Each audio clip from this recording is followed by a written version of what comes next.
എല്ലാവർക്കും വന്ദനം. സെപ്റ്റംബർ മാസത്തിൽ ഒരു ദിവസം കൂടി ദൈവം രണ്ടാമതായിട്ട് നമുക്ക് തന്നല്ലേ. ദൈവത്തിൽ വിശ്വസ്തനാണ്.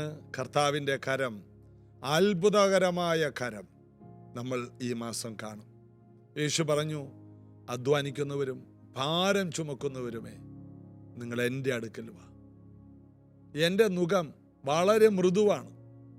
അത് നിങ്ങളിൽ വന്നാൽ നിങ്ങൾക്ക് നൊമ്പരമുണ്ടാകത്തില്ല. എൻ്റെ ചുമട് നിങ്ങൾ ചുമക്കുന്ന ചുമട് പോലെ ഭാരമല്ല, അത് ലഘുവാണ്. അതിനെ പറയുന്നതാണ് ആത്മഭാരം. അത് ഞാൻ നിങ്ങൾക്ക് തരും. ഞാൻ നിങ്ങളെ മനുഷ്യരെ പിടിക്കുന്നവരാക്കും. നിങ്ങൾ ചുമക്കുന്ന ചുമടുകളെല്ലാം ഞാൻ എടുക്കും. എന്നിട്ട് എൻ്റെ ചുമട് നിങ്ങൾക്ക് തരും. അത് വളരെ മൃദുലമാണ്, അത് വളരെ ലഘുവാണ്. ഒരു പുരുഷന് ചുറ്റും 2 സ്ത്രീകൾ ഉണ്ടെന്നാണ് പറയുന്നത്. അതായത് നമുക്കൊക്കെ അറിയാം, തന്നെ 10 മാസം ചുമന്ന കണക്ക് പറയുന്ന ഒരമ്മ, അതുകൂടാതെ തൻ്റെ കുഞ്ഞിനെ 10 മാസം ചുമന്നെന്ന് കണക്ക് പറയുന്ന ഒരു ഭാര്യ. ഇങ്ങനെ അമ്മയും ഒരു ഭാര്യയും, 2 പേർക്കും പറയാനുള്ള കണക്ക്, എടാ നിന്നെ, അമ്മ പറയുന്നത് നിന്നെ ഞാൻ 10 മാസം ചുമന്നു ഇത് എന്നെ ചാകുന്നവരെയും പറയും. ഭാര്യയാണെങ്കിലോ തന്നെയും പിന്നെയും, തൻ്റെ കൊച്ചിനെ ഞാൻ 10 മാസം ചുമന്നു. ഇതിനിടയിൽ ഈ മനുഷ്യൻ ചുമക്കുന്ന ഭാരം ഇതാരോട് പറയാനാണ്? അതൊന്നും ഇവരോട് പറഞ്ഞാൽ മനസ്സിലാവൂ എന്ന് ഞാനല്ല, ഒരാൾ ആരോടോ പറഞ്ഞതാ. എല്ലാവർക്കും ഓരോ ഭാരങ്ങളുണ്ട്. എന്നാൽ അവരവരുടെ ഭാരങ്ങളെ ചുമന്ന് അതിനെ വലുതാക്കുമ്പോൾ നമ്മുടെ മുഴുവൻ ഭാരങ്ങൾ കർത്താവിൻ്റെ മുമ്പിലിടാൻ കർത്താവ് നമുക്കൊരവസരം തന്നിരിക്കുകയാണ്. ഏറ്റവും വലിയ ആനന്ദമാണ് കർത്താവിനെ സേവിക്കുക, കർത്താവിൻ്റെ ഭാരം ചുമക്കുക. അതാണ് കർത്താവ് പറഞ്ഞു, ഞാൻ നിങ്ങളെ മനുഷ്യരെ പിടിക്കുന്നവരാക്കും. അതിനു മുമ്പ് വിളിച്ച ഓരോരുത്തരോടും പറഞ്ഞു, ശിമോനെ, നിന്നെ ഈ കണ്ടീഷനിൽ മനുഷ്യനെ പിടിക്കാൻ ഉള്ള കപ്പാസിറ്റി ഉള്ളവനല്ല. എന്നാൽ നീ പത്രോസാകും, കേഫ എന്ന് പേരാകും. പാറ പോലെയാകും നീ, പാറ കഷണം പോലെ.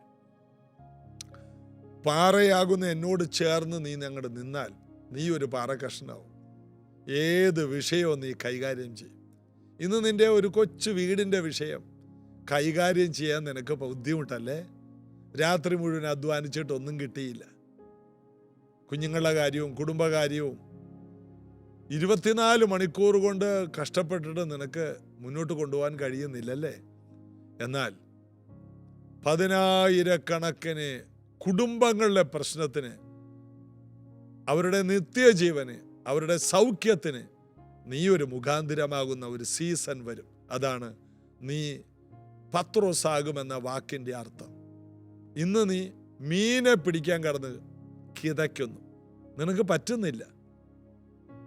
എന്നാൽ ഞാൻ നിന്നെ മനുഷ്യനെ പിടിക്കുന്നവനാക്കും. അന്ന് നീ കിതക്കത്തില്ല, നീ നല്ല ധൈര്യമായി തന്നെ നിൽക്കും. നിന്റെ നിഴല് പോലും അത്ഭുതമാകും. നീ പോകുന്നിടത്ത് കിടക്കമേലൊക്കെ വഴിയിൽ ആളെ കിടത്തും, നിന്റെ നിഴലൊന്ന് തട്ടി സൗഖ്യമാകും. അതുപോലെ ഞാൻ നിന്നെ അത്ഭുതവും അതിശയവുമാക്കും. അത് കർത്താവിൻ്റെ ഒരു സ്വഭാവമാണ്. കർത്താവ് ആരെങ്കിലും വിളിച്ചാൽ കർത്താവിനെ പോലെ തന്നെ ഞങ്ങൾ മാനിക്കും. അതാണ് കർത്താവ് പറയുന്നത്, ഞാൻ ഇരിക്കുന്നിടത്ത് നിങ്ങളും ഇരിക്കേണ്ടതിന് പിന്നത്തേതിൽ വന്ന് നിങ്ങളെ ഞാൻ എൻ്റെ അടുക്കൽ ചേർക്കും. കർത്താവ് നമ്മെ ഇവിടുന്ന് കൊണ്ടുപോകുന്നത് എവിടെയെങ്കിലും കൊണ്ടുപോയി ഇരുത്താനല്ല, കർത്താവ് ഇരിക്കുന്നിടത്ത് തന്നെ നമ്മളെ ഇരുത്തും. അതുകൊണ്ടാണ് പൗലോസ് പറയുന്നത്, നിങ്ങൾ ക്രിസ്തുവിന് പകരം സ്ഥാനാധിപതികളാണ്. സ്വർഗത്തിൽ മാത്രമല്ല, ഭൂമിയിൽ കർത്താവ് ഇരുന്ന അതേ സിംഹാസനത്തിൽ നമ്മെ കർത്താവ് ഇരുത്തിയിരിക്കുകയാണ്. അതുകൊണ്ടാണ് 1 യോഹന്നാൻ 4:17 ബി പാട്ട് പറയുന്നു, അവനായിരിക്കുന്നത് പോലെ നാമും ഈ ഭൂമിയിൽ ആയിരിക്കും. കർത്താവ് സ്വർഗത്തിൽ സിംഹാസനത്തിലായിരിക്കുന്നത്, നാം ഭൂമിയിൽ അവൻ ഒഴിഞ്ഞുപോയ സിംഹാസനത്തിൽ ഇരിക്കുകയാണ്. അഭിഷേകത്തിൻ്റെ, അധികാരത്തിൻ്റെ, പുത്രൻ എന്ന പദവിയോടെ ഇന്ന് നാം കർത്താവിൻ്റെ സിംഹാസനത്തിൽ ഈ ഭൂമിയിൽ ആയിരിക്കും. സ്വർഗത്തിൽ ക്രിസ്തു വാഴുന്നു, ഭൂമി മനുഷ്യർക്ക് കൊടുത്തിരിക്കുന്നു എന്ന് സങ്കീർത്തനത്തിൽ പറഞ്ഞതുപോലെ സ്വർഗം ദൈവത്തിൻ്റെ സ്വർഗം, ഭൂമി മനുഷ്യപുത്രന്മാർക്ക് കൊടുത്തിരിക്കുന്നു. നമ്മുടെ കയ്യിൽ തന്നിരിക്കുകയാണ്. നീ അവിടെ വാണോ? ഞാൻ സ്വർഗത്തിലിരുന്ന് വാഴുമ്പോൾ നിനക്ക് ഭൂമിയിൽ വാഴാം. ഈ വാക്യങ്ങളെല്ലാം ദൈവവചനത്തിൽ നിന്നാണ് ഞാൻ സംസാരിക്കുന്നത്. ഇത് എൻ്റെ കയ്യിൽ നിന്നിട്ട് നിങ്ങളെ ഒന്ന് ഉണർത്താൻ വേണ്ടി പറയുന്ന വാക്കല്ല. ഈ ദൈവവചനങ്ങളൊക്കെ അറിയാവുന്നവർക്ക് അതിൻ്റെ മൂല്യം മനസ്സിലാകും. വേദപുസ്തകം വായിക്കുക. ഈ സെപ്റ്റംബർ മാസം വചനത്തിൽ ബലപ്പെടുക. ബൈബിൾ എന്ത് പറയുന്നുവോ അതാണ് നമ്മുടെ വിടുതൽ. ഈ മീഡിയ, ഈ ദൈവവചനം ഘോഷിക്കാൻ മാത്രമുള്ള ഒരു മീഡിയയാണ്. ഇത് വിമർശനത്തിന് വേണ്ടിയുള്ള മീഡിയ അല്ല. ഇതിലൂടെ ദൈവരാജ്യത്തിന് കൂടുതൽ മഹത്വമുണ്ടാകും. ഇതിലൂടെ സ്വർഗത്തിലെ ദൈവം ഏറ്റവും കൂടുതൽ പ്രസാദമുണ്ടാകുന്ന ഒരു മീഡിയയാണ്. യേശുവിനെ എത്രത്തോളം ഉയർത്താമോ അത്രത്തോളം ഉയർത്താനാണ്. ആരുടെ കുറ്റം പറയാനുള്ളതല്ല, വിമർശിക്കാനുള്ളതല്ല, കാലാവസ്ഥ പറയാനുള്ളതല്ല, കഥ പറയാനുള്ളതല്ല. സത്യം അറിയുമ്പോൾ സത്യം നമ്മെ സ്വതന്ത്രമാക്കും. മാനവജാതിക്ക് വിടുതൽ കൊടുക്കുന്ന ഒരു സത്യത്തിൻ്റെ മാർഗമാണ് ഈ മാർഗം. ഇത് പറയുവാൻ ഞങ്ങൾക്ക് അഭിമാനമാണ്. യേശുവിൻ്റെ അടുക്കൽ വരുന്നവരെല്ലാം അത്ഭുതകരമായി വിടുതൽ പ്രാപിക്കും.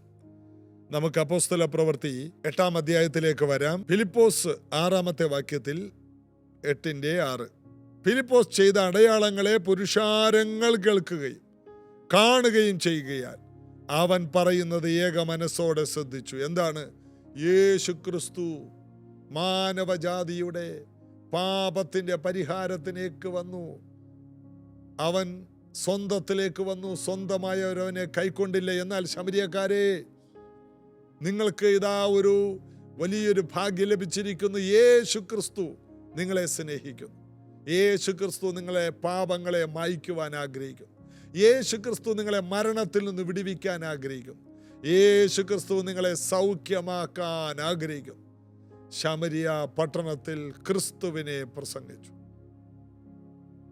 അതിൻ്റെ അനന്തരഫലം 7-ാം വാക്യം, അശുദ്ധാത്മാക്കൾ ബാധിച്ച പലരിൽ നിന്നും അവ ഉറക്കെ നിലവിളിച്ചുകൊണ്ട് പുറപ്പെട്ടു. അശുദ്ധാത്മാക്കൾ ബാധിച്ച, യേശു ക്രിസ്തുവിനെ കൂടാതെ ജീവിക്കുന്ന മനുഷ്യരുടെ ഉള്ളിൽ കയറിക്കൂടുന്ന ഒരാത്മാവാണ് അശുദ്ധാത്മാവ്. 1/3 ദൂതന്മാർ വീണുപോയി, പിശാചുക്കളായി മാറി. ദൈവത്തോട് പാപം ചെയ്ത ലൂസിഫർ എന്ന പ്രധാനപ്പെട്ട ഒരു ദൂതന്റെ വീഴ്ചയോടൊപ്പം ലൂസിഫറിന്റെ കൂട്ടത്തിൽ കൂടിയ 1/3 ദൂതന്മാർ, 2 ദൂതന്മാരാണ് ദൈവത്തോടു കൂടെയുള്ളത്. 1/3 വീണുപോയി. ആ വീണുപോയ, നമ്മുടെ ഭാഷയെ പറഞ്ഞ 30 മുക്കോടി, 33 × 3 വരുന്നതാണല്ലോ 100. അപ്പോൾ 1/3 30 മുക്കോടി എന്ന് പറയുന്ന ഈ അശുദ്ധാത്മാക്കൾ, ഈ അശുദ്ധാത്മാക്കളാണ് സർവ മനുഷ്യരിലും വ്യാപരിക്കുന്നത്. എന്നാൽ രക്ഷിക്കപ്പെട്ടവരുടെ മേൽ വ്യാപരിക്കുന്നത്, എഫേസ്യ ലേഖനത്തിൽ പറയുന്ന പോലെ, വിശ്വസിക്കുന്നവർക്ക് വേണ്ടി വ്യാപരിക്കുന്ന അവൻ്റെ അളവറ്റ ശക്തിയുടെ വലിപ്പം. എന്നാൽ ഇവിടെ യേശുക്രിസ്തുവിൽ വിശ്വസിക്കാത്തവരുടെ മേൽ വ്യാപരിക്കുന്ന പിശാചിൻ്റെ അളവറ്റ വ്യാപാരം, അവനും അവൻ്റെ ശക്തിയെ മനുഷ്യരിൽ കാണിക്കുകയാണ്. എന്തിനാ? അറുക്കാനും മുടിക്കാനും കൊല്ലാനും. യേശുക്രിസ്തുവോ ആരും മരിക്കണ്ട, ആരും രക്തം ചിന്തണ്ട, പകരം ഞാൻ നിങ്ങൾക്ക് വേണ്ടി രക്തം ചിന്തുന്നു എന്ന് പറഞ്ഞ് യേശു മനുഷ്യനായി വന്ന് രക്തം ചിന്തി മാനവജാതിയുടെ മരണത്തിനും തകർച്ചയ്ക്കും പരിഹാരം കൊണ്ടുവരുന്നു. യേശു ക്രിസ്തുവിലേക്ക് വരുന്ന ഒരു വ്യക്തിയുടെ ജീവിതത്തിൽ ഉണ്ടാകുന്ന അത്ഭുതകരമായ മാറ്റങ്ങൾക്ക് കാരണം ഇതാണ്. എന്നാൽ അശുദ്ധാത്മാക്കൾ ബാധിച്ച പലരിൽ നിന്നും അവ ഉറക്കെ നിലവിളിച്ചു പുറപ്പെട്ടു. എന്തുകൊണ്ടാ? യേശു ക്രിസ്തുവിനെ പ്രസംഗിച്ചാൽ യേശു ക്രിസ്തുവിന്റെ ശക്തി അവിടെ വ്യാപരിക്കും. യേശു ദൈവപുത്രൻ എന്ന് പറയുന്നിടത്ത്, യേശുവിൻ്റെ ആത്മാവിൽ നിറഞ്ഞവർ യേശുവിനെ പറയുന്നിടത്ത് ദൈവശക്തി വ്യാപരിക്കും. അവിടെ അശുദ്ധാത്മാക്കൾ പുറപ്പെടും. എവിടെ നിന്ന്? അശുദ്ധാത്മാക്കൾ ബാധിച്ച മനുഷ്യരിൽ നിന്ന്. അശുദ്ധാത്മാക്കൾ ഇരിക്കുന്നത് പനയിലല്ല, പാല പൂക്കുമ്പോൾ പാലമരത്തിൻ്റെ മുകളിലുമല്ല, ചില പ്രത്യേകമായ സിമിത്തേരികളിലല്ല. ചിലർക്ക് സിമിത്തേരിയുടെ അരിയിൽ കൂടി പോകാൻ പേടിയാ. എൻ്റെ അപ്പൻ, ഞങ്ങളൊക്കെ വടക്കം പറവൂരുകാരാ, എൻ്റെ അപ്പൻ ജീവിച്ചിരുന്നപ്പോൾ ഒരു കഥ പറഞ്ഞിട്ടുണ്ട്. നടന്ന സംഭവം. അതായത് ഈ പ്രേതമുള്ള സ്ഥലത്ത് ചങ്ങല കിലുങ്ങുമെന്നാണ് പറഞ്ഞത് രാത്രി. അപ്പം എൻ്റെ അപ്പൻ സെക്കൻഡ് ഷോ സിനിമ കണ്ട്, അന്നൊക്കെ ദൂരെ പോകണം, ചേന്നമംഗലം എന്ന സ്ഥലമുണ്ട് അവിടെ വടക്കം പറവൂർ. അവിടെ നടന്നു പോയി സിനിമ കണ്ടു വരുമ്പോൾ ചങ്ങല കിലുങ്ങുന്ന സ്വരം കേട്ട് എൻ്റെ അപ്പൻ ഓടി. ആളിത്തിരി ഓട്ടക്കാരനാണ്, ഓട്ട മത്സരത്തിലൊക്കെ സമ്മാനം മേടിക്കുന്ന ആളാണ്. അപ്പം ആ ആളുടെ ഓട്ടം ഒരു 1.5 ഓട്ടമായിരുന്നു. അദ്ദേഹം ഓടി വീട്ടിൽ വന്ന് വീണു, ബോധം പോയി. അപ്പം എൻ്റെ അപ്പൻ്റെ അപ്പൻ ലോനൻ അവിടെ നിന്ന് എഴുന്നേൽപ്പിച്ചു, മുഖത്ത് വെള്ളം തെളിച്ചു. കാര്യം ചോദിച്ചപ്പോൾ ശ്വാസം കിട്ടുന്നില്ല പറയാൻ. ചങ്ങല കിലുങ്ങുന്ന സ്വരം ഇന്ന സ്ഥലത്ത് കേട്ടു. അപ്പോൾ തന്നെ എൻ്റെ വല്യപ്പൻ ലോനൻ ഒരു വിളക്ക് കത്തിച്ച് രാത്രി കിലോമീറ്ററുകൾ നടന്ന് ഈ ചങ്ങല കിലുങ്ങിയ സ്ഥലത്തോട്ട് എൻ്റെ അപ്പനെ കൊണ്ടുവന്നു. എൻ്റെ അപ്പൻ ചെറുപ്പമാണ്.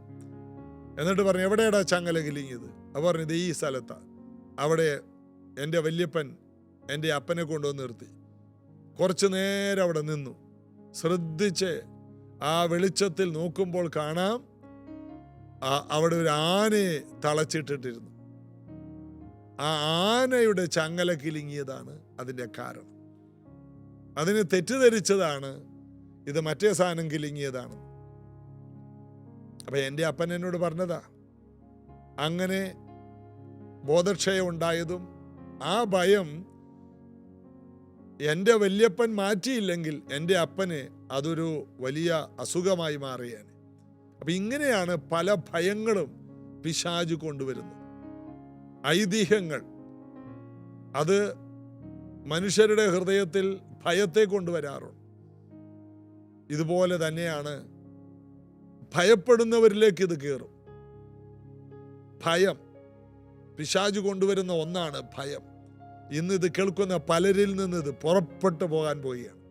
യേശുവിൻ്റെ നാമത്തിൽ അത് പുറപ്പെട്ടു പോകട്ടെ. ഈ പുതിയ മാസത്തിൽ ഈ അശുദ്ധാത്മാവ് നിങ്ങളുടെ ശരീരങ്ങളിൽ ഇനി വാഴാൻ അനുവദിക്കില്ല. ഇത് കേൾക്കുന്ന നിങ്ങളുടെ വീടുകളിൽ നിന്ന് ഞാൻ ദൈവവചനം പറഞ്ഞുകൊണ്ടിരിക്കുമ്പോൾ തന്നെ അത് പുറപ്പെട്ടു പോകണം. ക്രിസ്തുവിനെയാണ് ഞാനിവിടെ പ്രസംഗിക്കുന്നത്. യേശുവിൻ്റെ വചനം ആര് കേൾക്കുന്നുവോ അവരുടെ ശരീരത്തിൽ ഈ ദുർഭൂതത്തിന് ഇരിക്കാൻ കഴിയില്ല. ഞാൻ കൽപ്പിക്കുന്നു, അത് ഇപ്പോൾ അങ്ങനെയുള്ളവരുടെ ശരീരത്തിൽ നിന്ന് പുറത്തു പോട്ടെ. ആഭിചാരത്തിൻ്റെയും നേർച്ച കാഴ്ചകളുടെയും മറവിൽ വന്നു കയറിയ ചില ദുർഭൂതങ്ങൾ ശരീരത്തെ ബാധിച്ചിരിക്കുന്നതും ഭവനത്തെ പല നിലയിലും ബാധിച്ച ഒരു ഫംഗസ് പോലെ അല്ലെങ്കിൽ ഒരു ബാധ പോലെ കയറി പിടിച്ചിരിക്കുന്ന ചില ചെടികളിൽ ഫംഗസ് വന്നു കഴിഞ്ഞാൽ ഉടനെ അതിൻ്റെ ഇലയൊക്കെ ചുരുങ്ങാൻ തുടങ്ങും, അതിൻ്റെ തൊലി, അതിൻ്റെ കൊമ്പുകളൊക്കെ ഉണങ്ങാൻ തുടങ്ങും. അങ്ങനെ ആ ചെടിയെ പോലും ഈ ഫംഗസുകൾ ഉണക്കിക്കളയും. ഇതുപോലെ ചില ജീവിതങ്ങളിൽ, ചില കുടുംബങ്ങളിൽ കയറി പിടിച്ചിരിക്കുന്ന ഫംഗസ് ബാധ പോലെ കയറി പിടിച്ചിരിക്കുന്ന ദുർബാധകൾ ഇന്ന് ഞാൻ കൽപ്പിക്കുന്ന വീട് വിട്ട് ഇത് കേൾക്കുന്ന എല്ലാവരുടെ വീടുകളിലെ ശരീരങ്ങൾ വിട്ടുമാറട്ടെ, അവരുടെ സാമ്പത്തിക മേഖല വിട്ടുമാറട്ടെ, അവരുടെ തലമുറകളെ വിട്ടുമാറട്ടെ. വിദ്യാഭ്യാസത്തെ വിട്ടുമാറട്ടെ. എന്ത് ചെയ്താലും അതിനകത്ത് ഒരു ബാധ പോലെ ചെയ്യുന്നതെല്ലാം പരാജയപ്പെടുത്തുന്ന എല്ലാ പൈശാചിക ആത്മാവിനെയും ഞങ്ങൾ യേശു ക്രിസ്തുവിൻ നാമത്തിൽ പുറത്താക്കും. ഇന്ന് നീ കീഴടങ്ങി വിട്ടുമാറണം. ഇവിടെ നമ്മൾ വായിച്ചത് അശുദ്ധാത്മാക്കൾ ബാധിച്ച പലരിൽ നിന്നും അവ ഉറക്കെ നിലവിളിച്ചുകൊണ്ട് പുറപ്പെട്ടു. അങ്ങനെ തന്നെ ഇന്ന് ചിലരിൽ നിന്ന് അത് പുറപ്പെട്ടു പോകും. നിങ്ങൾ വെറുതെ കേട്ടുകൊണ്ടിരുന്നാൽ മതി. നിങ്ങളുടെ ശരീരത്തിൽ അത് ഇളകും. നിങ്ങളുടെ ശരീരത്തിൽ നിന്ന് അത് ഇപ്പോൾ വിടും. യേശു ക്രിസ്തുവിൻ്റെ വചനം ഇടിമിന്നലുകളേക്കാൾ വേഗതയിൽ അതിവേഗത്തിൽ സഞ്ചരിക്കുന്നതാണ്. നിങ്ങൾ ഏത് രാജ്യത്തിരുന്ന് കേട്ടാലും നിങ്ങളുടെ വീടിനെ ഒരു വിടുതലാക്കി മാറ്റാൻ കർത്താവിൻ്റെ വചനത്തിന് ശക്തിയുണ്ട്. വിശ്വസിക്കുക മാത്രം ചെയ്യുക. അവ ഉറക്കെ നിലവിളിച്ചുകൊണ്ട് പുറപ്പെട്ടു. എങ്ങോട്ടങ്ങ് പുറപ്പെട്ടാൽ മതി. നമ്മുടെ വീട്ടിൽ ഇനി അത് വേണ്ട. വർഷങ്ങളായി ശരീരങ്ങളിൽ ഇരുന്നതാണ്. അശുദ്ധാത്മാവ് ബാധിച്ച ഒരു മനുഷ്യനെ വിടുവിക്കാൻ യേശു ഗദരദേശത്ത് ചെന്നപ്പോൾ അവർ ലെഗ്യോൻ എന്ന ബാധയാണെന്ന് പറഞ്ഞു. അവർ പലരാണെന്നും 6000-ത്തിലധികം ഭൂതങ്ങൾ ഒരു ശരീരത്തിൽ ഭയങ്കര സ്നേഹത്തിൽ കെട്ടിപ്പിടിച്ചിരിക്കുക. ഒരു മനുഷ്യനെ കൊല്ലാൻ, അവനെ കൊല്ലാൻ കഴിയുന്നില്ല. ശരീരം ചതച്ച് കല്ലറകളിൽ പാർത്ത് അനാഥനായി അവൻ തീരുമെന്നാണ് എല്ലാവരും വിചാരിച്ചത്, ഈ പിശാചും വിചാരിച്ചത്. എന്നാൽ അവന് മേൽ ഒരു വിളിയുണ്ടായിരുന്നു. ദൈവ വിളിയുള്ളവനെ, കർത്താവിൻ്റെ തെരഞ്ഞെടുപ്പുള്ള ഒരു വ്യക്തിയെ പിശാചെ നിങ്ങൾ എത്ര 1000 ഒരുമിച്ച് കൂടി നോക്കിയാലും അവനെ തകർക്കാൻ കഴിയില്ല. അവൻ്റെ നന്മയെ തകർക്കാൻ കഴിയില്ല. യേശു അവനെ സൗഖ്യമാക്കി. അവൻ സുബോധം പ്രാപിച്ചും വസ്ത്രം ധരിച്ചും യേശുവിൻ്റെ കാൽക്കലിരുന്നു. എന്നിട്ട് ആ ദെക്കേപ്പൊലി നാട്ടിൽ മുഴുവനും യേശുവിനെ പ്രസംഗിച്ചു, ഘോഷിച്ചു എന്നാ വായിക്കുന്നത്. കർത്താവ് അവനോട് പറഞ്ഞു, കർത്താവ് നിനക്ക് വേണ്ടി ചെയ്ത അത്ഭുതങ്ങൾ പോയി പ്രസംഗിക്കാൻ പറഞ്ഞു. നിങ്ങളുടെ വീട്ടിൽ നടക്കാൻ പോകുന്ന വിടുതലുകൾ നിങ്ങൾ ഓടി നടന്ന് പറയും. അതുപോലെ ദൈവം 1000കണക്കിന് പ്രശ്നങ്ങളെ ഒരു നിമിഷം കൊണ്ട് ആ മനുഷ്യനിൽ നിന്ന് മാറ്റിയതുപോലെ 1000കണക്കിന് വിഷയങ്ങൾ ഇത് കേട്ടുകൊണ്ടിരിക്കുമ്പോൾ തന്നെ നിങ്ങളുടെ വീട്ടിൽ നിന്ന് ഭയന്ന് ആ പ്രതികൂലങ്ങൾ പുറപ്പെട്ടു പോവുകയാണ്. രോഗം വരുത്തുന്ന, കുടുംബ വഴക്കുണ്ടാക്കുന്ന, നിരാശ കൊണ്ടുവരുന്ന, മരിച്ചാ മതി എന്നുള്ള ചിന്ത കൊണ്ടുവരുന്ന, തമ്മിലടിപ്പിക്കുന്ന, കൊല്ലാൻ തോന്നുന്ന, പകയുണ്ടാക്കുന്ന, 1000കണക്കിന് പ്രശ്നങ്ങൾ ഉണ്ടാക്കുന്ന 1000കണക്കിന് ദുരാത്മാക്കളോട് യേശുവിൻ നാമത്തിൽ കൽപ്പിക്കുന്നു. ഒരേ ഒരു നാമത്തിൽ, യേശു ക്രിസ്തുവിൻ്റെ അധികാരമുള്ള നാമത്തിൽ ഞാൻ കൽപ്പിക്കുന്നു, നിങ്ങൾ ഈ വീടുകളെ വിട്ടുമാറും. കർത്താവിൻ്റെ കൈകളിൽ ഈ കുടുംബങ്ങളെ കൊടുത്തുകൊണ്ട് ഞങ്ങൾ പ്രാർത്ഥിക്കട്ടെ. യേശുവേ, ഇന്നത് കേൾക്കുന്ന എല്ലാ വീടുകളിലും സുവിശേഷ നിമിത്തം, യേശുവിൻ്റെ വചന നിമിത്തം ശക്തി വ്യാപരിക്കട്ടെ. അശുദ്ധാത്മാക്കൾ മാറട്ടെ, ബന്ധനങ്ങൾ അഴിയട്ടെ. ശാപമെന്ന് പറഞ്ഞ് വർഷങ്ങളായി തലമുറയായിട്ട് വരുന്ന ചില രോഗങ്ങളും ഞെരുക്കങ്ങളും ബാധകളും ആ വീട് വിട്ട് മാറട്ടെ. ഇന്ന് ഈ വീടിന് സ്വാതന്ത്ര്യമുണ്ടാകട്ടെ. ഇന്ന് ഈ വീടിന് രക്ഷയുണ്ടാകട്ടെ. കേൾക്കുന്നവർ കർത്താവിലോട്ട് തിരിയട്ടെ. യേശുവിൻ്റെ നാമത്തിൽ ആ കുടുംബങ്ങളിൽ അഭിവൃദ്ധി ഉണ്ടാകട്ടെ. യേശുവിൻ്റെ നാമത്തിൽ ആ കുടുംബങ്ങളിൽ ദൈവപ്രവൃത്തി അവർ കാണട്ടെ. സൗഖ്യങ്ങൾ നടക്കട്ടെ. യേശുവിൻ നാമത്തിൽ ആമേൻ. വിശ്വസിക്കുക മാത്രം ചെയ്യുക. കർത്താവിൻ്റെ അമിത ബലം നമുക്ക് ഒരുമിച്ച് കാണാം. കർത്താവിൽ അടിയുറച്ച് നമുക്ക് ആശ്രയിക്കാം. നാളെ ഇതേ സമയത്തും വീണ്ടും നമുക്ക് ഒരുമിച്ച് കാണാൻ ഇടയാകട്ടെ. ചില നിമിഷങ്ങൾ കൂടി നമുക്ക് ചേർന്ന് പാടി യേശുവിനെ ആരാധിക്കാം. चाहे तुमको दिल से गाए एक गीत मिलके तेरे नाम यीशु नाम की जय।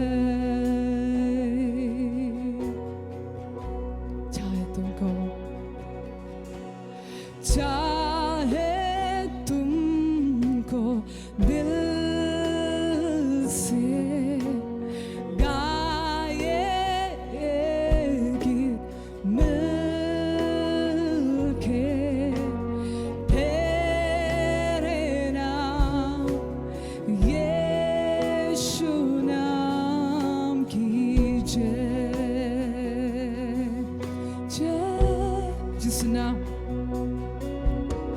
जिस नाम में है जिंदगी वो नाम है यीशु मसीह।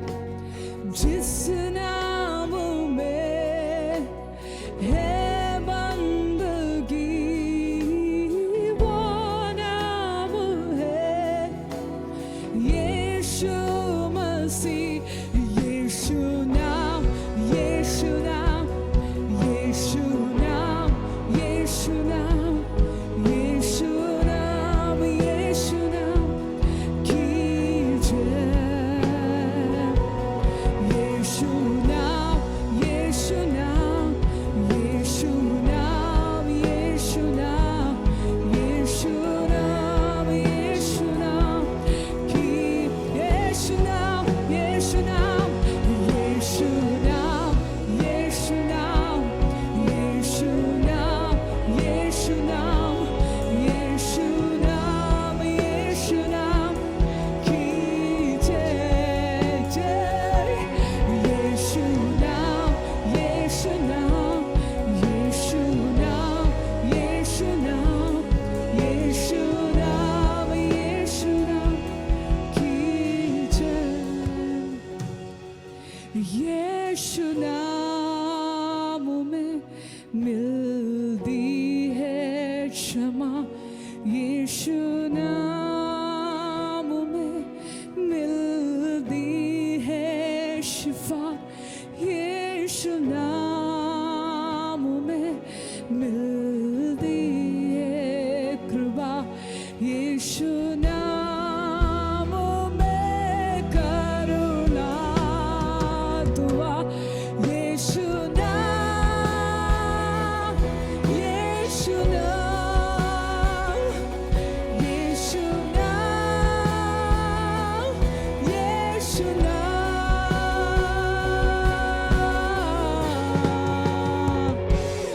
यीशु नाम। ചേർന്നു യേശു ആ യേശുവിൻ്റെ നാമത്തെ ഇന്ന് ഉയർത്തിയാട്ടെ. എല്ലാ നാമങ്ങൾക്കും മേലായ നാമം ഓ യേശുവിൻ്റെ നാമം. യേശു നാം യേശു നാം യേശു നാം യേശു നാം യേശു നാം യേശു നാം യേശു നാം യേശു നാം